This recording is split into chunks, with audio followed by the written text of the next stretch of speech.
Praise the lord. ఈ ఉదయకాలం మీ అందరికీ శుభాభివందనాలు తెలియచేసుకుంటున్నానండి. దేవుని వాక్యాన్ని చదువుకుందాం. యోబు గ్రంథము 28వ అధ్యాయము 28వ వచనము. యెహోవా యందు భయభక్తులే జ్ఞానమనియు దుష్టత్వం విడుచుటయే వివేకమనియు ఆయన నరులకు సెలవిచ్చెను. యెహోవా యందు భయము భక్తి కలిగి ఉండాలండి. అది దేనికి మూలమంట? మనకి జ్ఞానం మూలము. జ్ఞానం ఎక్కడ దొరుకుతుందండి? బజార్లో దొరికే వస్తువు అయితే కాదు, కానీ షాపులో దొరికేది కూడా కాదండి. జ్ఞానం ఎక్కడ దొరుకుతుందంటే దేవుని దగ్గర మాత్రమే జ్ఞానం దొరుకుతుంది. జ్ఞానం ఏంటి? భయము భక్తి. దేవుని యందు భయము కలిగి, భయం ఉండి భక్తి లేకపోయినా వ్యర్థమే, భక్తి ఉండి భయం లేక దేవుని సన్నిధిలో భయం లేకపోయినా కూడా మంచిది కాదండి. కాబట్టి ఈ రెండు కలిగి ఉండాలి, భయము భక్తి రెండు. దేవుని దగ్గర ఎవరైతే కలిగి ఉంటారో వారికి దేని కలిగినట్టు? జ్ఞానము కలిగి ఉన్నట్లే. మరి మనకు మనుషులు ఏమనుకుంటారంటే నేను జ్ఞానిని కదా అనుకోవచ్చు.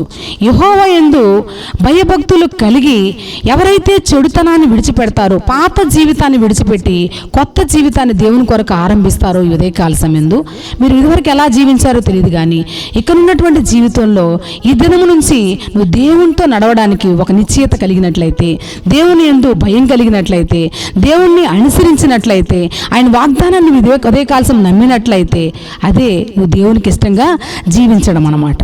మరి దేవుణ్ణి యందు భయభక్తులు కలిగి ఉంటే జ్ఞానమునకు మూలము. ఆయన శాసనములను అనుసరించడము, ఆయన ఆజ్ఞలు గైకొనడమే, ఆయన యందు వివేకం కలిగి ఉండటమే. ఇవన్నీ మనం చేసినట్లయితే దేవునికి ఆయనకు మనం నిత్యము స్తోత్రాలు చెల్లించినట్లయితే, ఆయన మహిమపరిచినట్లయితే, ఆయన ఘనపరిచినట్లయితే, ఆయన వెంబడించినట్లయితే మనం ఏం కలిగి ఉన్నట్లు? దేవుని యొక్క జ్ఞానం మనకి వస్తుందండి. మరి బొగ్గును తీసుకెళ్ళి చూడండి, బొగ్గు ఎందుకు పనికిరాదు? చల్లబడిపోయి ఉన్నటువంటి బొగ్గుని ఒక నిప్పులో తీసుకెళ్ళి వేసినప్పుడు ఏమవుతుందండి? బొగ్గు కూడా నిప్పు స్వభావం వస్తుంది. అంటే ఒక బలహీనమైనటువంటి వ్యక్తి, ఎందుకు పనికిరానటువంటి వ్యక్తి, ఒక ఒట్టి మనిషిగా ఉన్నటువంటి వట్టి పాత్రనైనటువంటి నీవు దేవునితో ఎప్పుడైతే సహవాసం కలిగి ఉంటావో, దేవునితో ఎప్పుడైతే సంబంధం కలిగి ఉంటావో, ఆయన ఎప్పుడైతే అనుసరిస్తావో దేవుని యొక్క స్వరూపంలోకి నువ్వు మార్చబడతావు. కాబట్టి దేవునిని మనము వెంబడించడమే. అప్పుడు ఏం జరుగుతుంది? కీడు చేయటం మాని మేలు చేయము, సమాధానం వెతికి దాన్ని ఏం చేయాలంట? వెంటాడాలంట. కాబట్టి దేవుని వాక్యాన్ని వెతికి దేవుణ్ణి వెంబడించినట్లయితే దేవుని యొక్క జ్ఞానం మనలోకి వస్తుంది. నీ ఎటువంటి పరిస్థితుల్లో ఉన్నా, అది కుటుంబమైనా, పిల్లలైనా, చదువైనా, ఉద్యోగమైనా, నీ ప్రతి పరిస్థితుల్లో కూడా ఈ రోజుల్లో మనకి ఎంతో జ్ఞానం అవసరం అండి. జ్ఞానం ఉన్నటువంటి ఒక స్త్రీ కానీ పురుషుడు కానీ కుటుంబాన్ని కట్టుకోగలరు. జ్ఞానం ఉన్నటువంటి వాళ్ళే చదువులో రాణించగలరు. జ్ఞానం ఉన్నటువంటి వాళ్ళే ఒక ఉన్నతమైన స్థితిలో ఉండగలరు. ఆ జ్ఞానమే లేకుండా పోతే ఈ భూమి మీద మనం ఎందుకు కొరగాని వారంగా మిగిలిపోతాం. కాబట్టి ఆ జ్ఞానం అనేది ఎంతో విలువైనటువంటిది. ఆ జ్ఞానం ఎవరి దగ్గర దొరుకుతుందంట? దేవుని దగ్గర దొరుకుతుంది. కాబట్టి దేవుడు ఏమంటున్నాడంటే యెహోవా యందు భయభక్తులు కలిగి భయభక్తులు కలిగి ఉంటే జ్ఞానమునకు మూలము, జ్ఞానాధారము ఆయనే.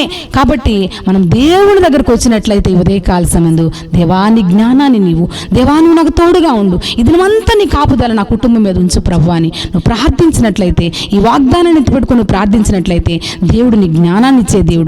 ఏ పనిలోనైనా దేవుడు అన్నిటిలో కూడా నీకు సహాయకరంగా ఉండి ఆ జ్ఞానంతోనే నువ్వు ఉన్నతమైన స్థితిలో ఉంచగలిగినటువంటి గొప్ప దేవుని దగ్గర నువ్వు వచ్చావనుకోండి, నీ స్థితి, నీ పరిస్థితి సమస్తము మారిపోయి నీ జీవితం ఆశీర్వాదకరంగా ఉంటుంది. దేవుడి కొద్ది మాటల నిమిత్తం ఆశీర్వదించును గాక. ప్రార్థన చేసుకుందామండి. స్తోత్రము తండ్రి, స్తోత్రము నాన్న పరిశుద్ధుడాని మీకు వందనాలు ప్రభువా. దేవా మీకు స్తోత్రాలు తెలియచేసుకుంటున్నాను. యెహోవా యందు భయభక్తులే జ్ఞానమని నా తండ్రి దుష్టత్వం విడిచినటువంటి నా తండ్రి, అవును ప్రభువాన్ని దీవించే దేవుడుగా మీరు మీ స్తోత్రాలు ప్రభువా. నా తండ్రి ఉదయకాలం నా తండ్రి ఎంతమంది అయితే ఈ వాగ్దానాన్ని నా తండ్రి ప్రభువా విని నా తండ్రి అవును ప్రభువా ఈ ప్రార్థనలో ఏకీభవిస్తున్నారో వారిని దీవించండి, ఆశీర్వదించండి. వారి ప్రతి పనిలో మీరు తోడుగా ఉండండి ప్రభువా. ఉన్నతమైనటువంటి దైవికమైన జ్ఞానాన్ని వారికి అనుగ్రహించండి. అవును ప్రభువా వారి పనుల్లో, వారి ఉద్యోగాల్లో, వారి ప్రతి పరిస్థితుల్లో నీ కృప వారికి తోడుగా ఉండును గాక. మీ జ్ఞానంతో వారు నింపబడుదురు గాక. అలాగా ఆశీర్వదించమని, దీవించమని, నీ మేలులతో నింపమని యేసయ్య శక్తివంతమైన నామములో ప్రార్థిస్తున్నాను తండ్రి. ఆమేన్. Praise the Lord.